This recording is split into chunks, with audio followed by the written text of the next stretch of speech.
nous commençons aujourd'hui le 4e Pérec, le dernier Pérec, chapitre de la Masechet Ta'anit. Mishnah Aleph à la première Mishnah.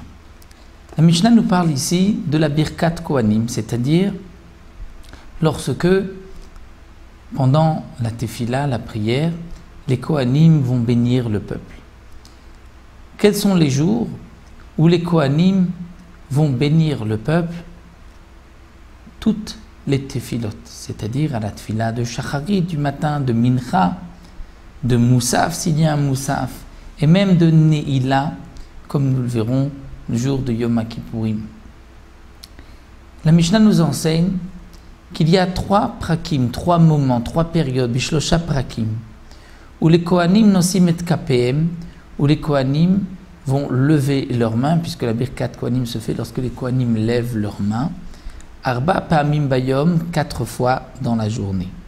Beshacharit, bemoussaf, la tefila du matin, de Moussaf, de Mincha, ou beneilat she'arim, comme la tefila de Neila, c'est-à-dire lorsque se ferment les portes, comme cette prière que nous connaissons, Yom Kippourim.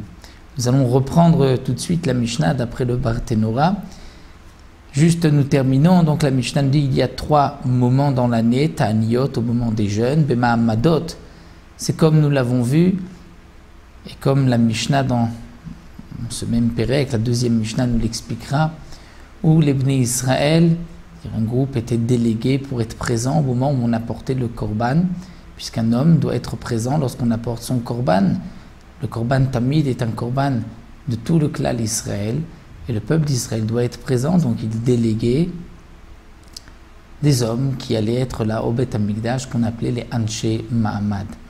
Et ces jours de Mahamadot, il y avait des jours de prière particuliers. Et comme nous allons tout de suite le voir dans la suite dans les autres Mishnayot, dans ce même Pérec, et le jour de Yom Kippourim. Donc ce que la Mishnah veut nous enseigner, comme explique le Barthénora, parce que le jour de fête, le jour de jeûne plutôt, et Mahamadot, le jour de Mahamad, il n'y avait pas de Moussaf. Le Moussaf, c'est uniquement les jours de fête, Rosh Chodesh, Shabbat et Yom Kippourim.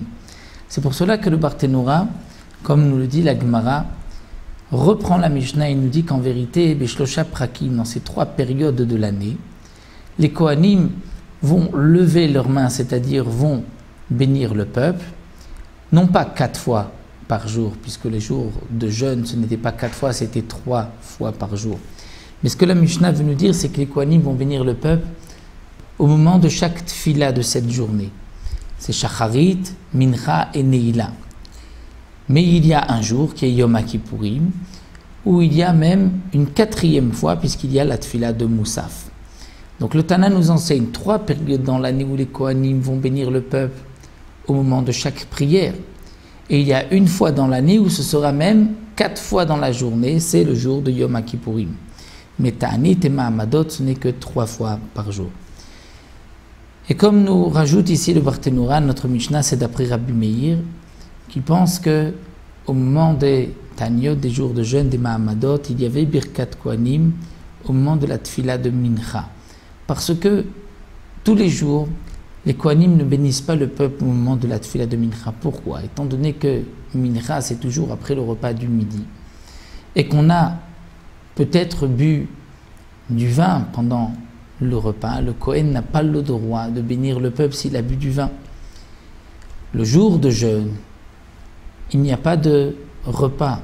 Donc les Kohanim pourront, à la Tefila de Mincha, bénir le peuple. Mais en vérité, Rabbi Yossi, lui, n'est pas d'accord, comme c'est rapporté dans la Gemara, puisqu'il dit qu'on fait une xéra, un décret, même les jours de jeûne, les Kohanim ne pourront pas bénir le peuple à Mincha à cause des autres jours, pour ne pas qu'on fasse une erreur et qu'un autre jour aussi, on fasse la Birkat Kohanim il halacha.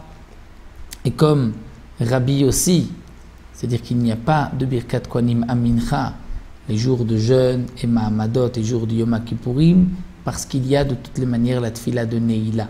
Et dans la Tefila de Neila, on dira Birkat Kohanim. Mais dans les jours de jeûne où il n'y a pas de Neila, là dans ce cas-là, les Kohanim feront la Birkat Kohanim à Mincha, étant donné que c'est proche du coucher du soleil, c'est comme si c'est une fila de Neila.